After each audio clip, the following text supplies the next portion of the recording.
Hello and welcome to the Fighting Moose podcast. I'm your host and narrator, Jason Hendrickson. This is a podcast where I retell stories, some fictional and some historical, that can be enjoyed by people of all ages. Today, we get to head to the year 1696 and read a story that was collected by Charles Perrault.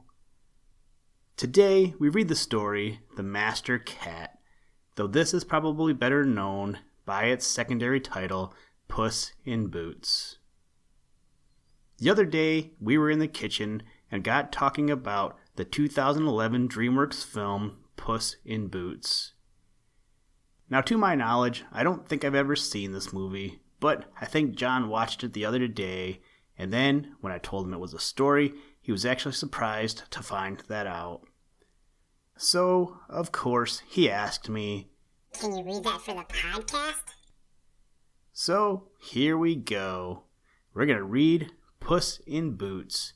Now, let's head into our time machine and head back about 325 years.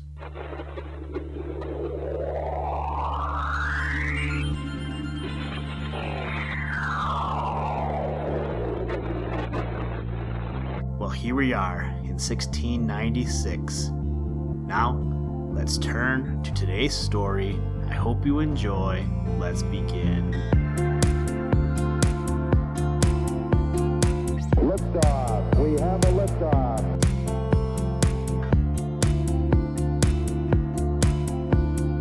We choose to go to the moon in this decade and do the other things, not because they are easy, but because they are hard.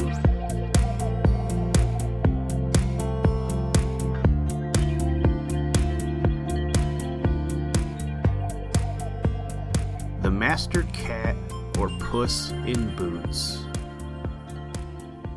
Once upon a time, there was a miller who left no more riches to the three sons he had than his mill, his donkey, and his cat. The division was soon made. Neither the lawyer nor the attorney was sent for. They would soon have eaten up all the poor property. The eldest had the mill, the second the donkey, and the youngest nothing but the cat. The youngest, as we can understand, was quite unhappy at having so poor a share.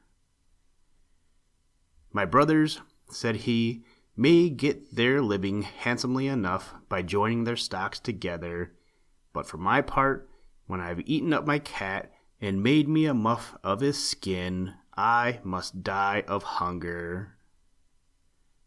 The cat, who heard all this, without appearing to take any notice, said to him with a grave and serious air, "Do not thus afflict yourself, my master.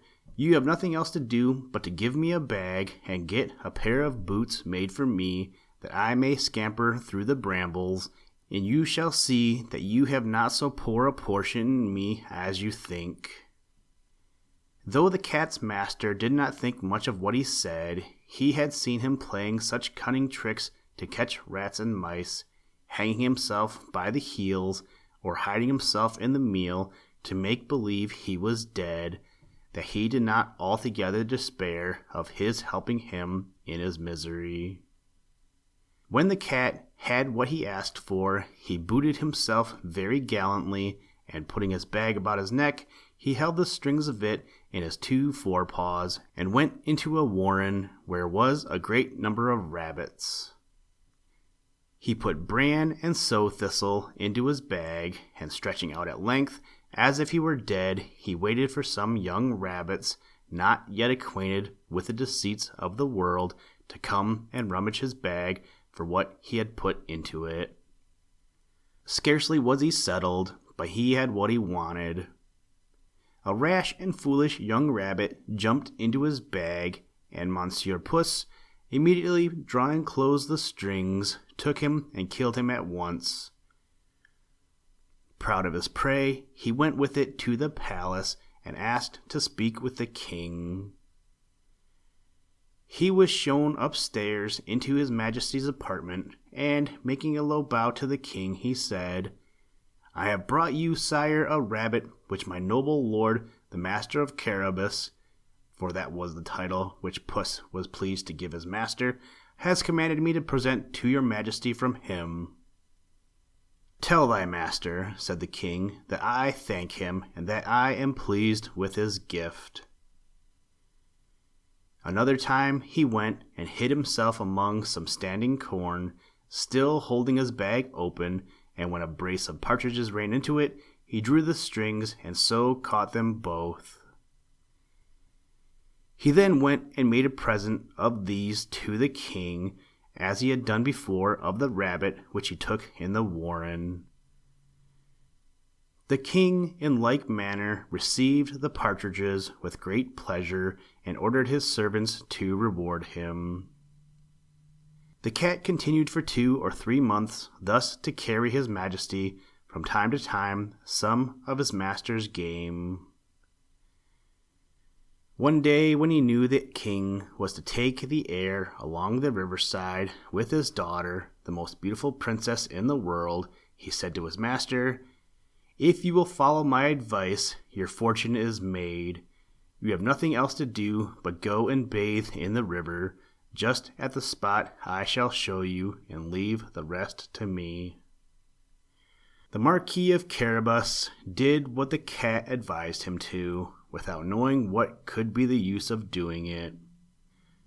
While he was bathing, the king passed by, and the cat cried out with all his might, "Help! Help! My lord the Marquis of Carabas is drowning!" At this noise, the king put his head out of the coach window, and seeing the cat who had so often brought him game, he commanded his guards to run immediately to the assistance of his lordship the Marquis of Carabas. While they were drawing the poor Marquis out of the river, the cat came up to the coach and told the king that, while his master was bathing, there came by some rogues, who ran off with his clothes, though he had cried out, "Thieves! Thieves!" several times, as loud as he could. The cunning cat had hidden the clothes under a great stone.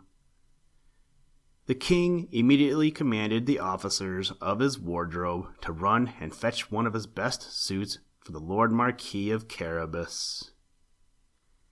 The king was extremely polite to him, and as the fine clothes he had given him set off his good looks, for he was well made and handsome, the king's daughter found him very much to her liking, and the Marquis of Carabas had no sooner cast 2 or 3 respectful and somewhat tender glances than she fell in love with him to distraction. The king would have him come into the coach and take part in the airing. The cat, overjoyed to see his plan beginning to succeed, marched on before, and, meeting with some countrymen who were mowing a meadow, he said to them, "Good people, you who are mowing, if you do not tell the king that the meadow you mow belongs to my lord Marquis of Carabas, you shall be chopped as small as herbs for the pot." The king did not fail to ask the mowers to whom the meadow they were mowing belonged. "To my lord Marquis of Carabas," answered they all together, for the cat's threat had made them afraid. "You have a good property there," said the king to the Marquis of Carabas. "You see, sire," said the Marquis, "this is a meadow which never fails to yield a plentiful harvest every year." The master cat, who went still on before, met with some reapers, and said to them, "Good people, you who are reaping, if you do not say that all this corn belongs to the Marquis of Carabas, you shall be chopped as small as herbs for the pot." The king, who passed by a moment after, wished to know to whom belonged all that corn, which he then saw. "To my lord Marquis of Carabas," replied the reapers, and the king was very well pleased with it, as well as the Marquis, whom he congratulated thereupon. The master cat, who went always before, said the same thing to all he met, and the king was astonished at the vast estates of my lord Marquis of Carabas. Monsieur Puss came at last to a stately castle, the master of which was an ogre, the richest ever known, for all the lands which the king had then passed through belonged to this castle. The cat, who had taken care to inform himself who this ogre was and what he could do, asked to speak with him, saying he could not pass so near his castle without having the honor of paying his respects to him. The ogre received him as civilly as an ogre could do, and made him sit down.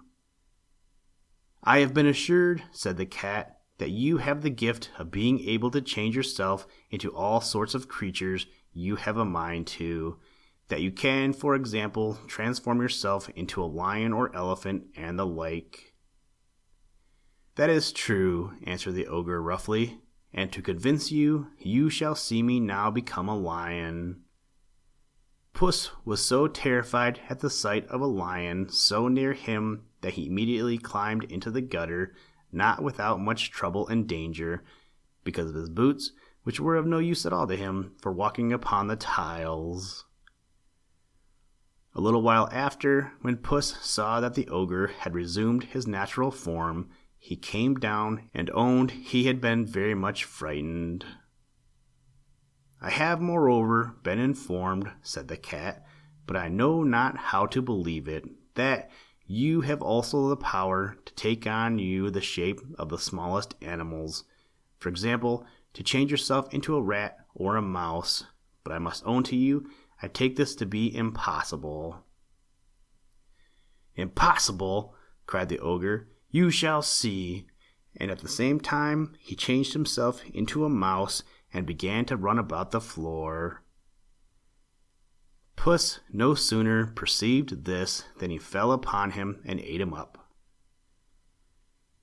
Meanwhile the king, who saw as he passed this fine castle of the ogres, had a mind to go into it. Puss, who heard the noise of his majesty's coach coming over the drawbridge, ran out and said to the king, "Your majesty is welcome to this castle of my lord Marquis of Carabas." "What? My lord Marquis," cried the king, "and does this castle also belong to you?" "There can be nothing finer than this courtyard and all the stately buildings which surround it. Let us see the interior, if you please." The Marquis gave his hand to the young princess, and followed the king, who went first.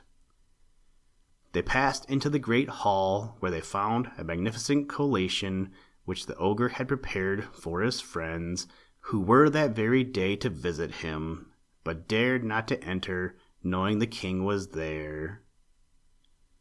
His Majesty, charmed with the good qualities of my Lord of Carabas, as with also his daughter, who had fallen violently in love with him, and seeing the vast estate he possessed, said to him, "It will be owing to yourself only, my Lord Marquis, if you are not my son-in-law." The Marquis, with low bows, accepted the honor which his Majesty conferred upon him, and forthwith, that very same day, married the princess. Puss became a great lord, and never ran after mice any more, except for his diversion. Houston, Tranquility Base here. The Eagle has landed. That's one small step for man, one giant leap for mankind.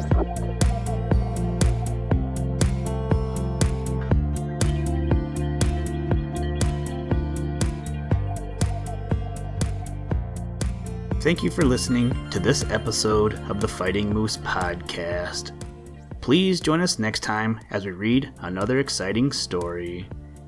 Today's music was provided by the artist Analog by Nature, and the audio clips were provided from NASA.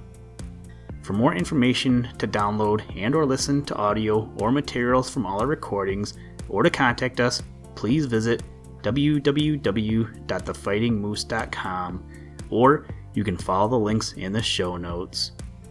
If you enjoy the podcast, please please leave us a review wherever you get your podcast or on iTunes, and tell a friend. Thank you for your patronage, and as always, try and do a random act of kindness every day. Mission complete, Houston. After serving the world for over 30 years, the space shuttle turned its place in history and it's come to a final stop.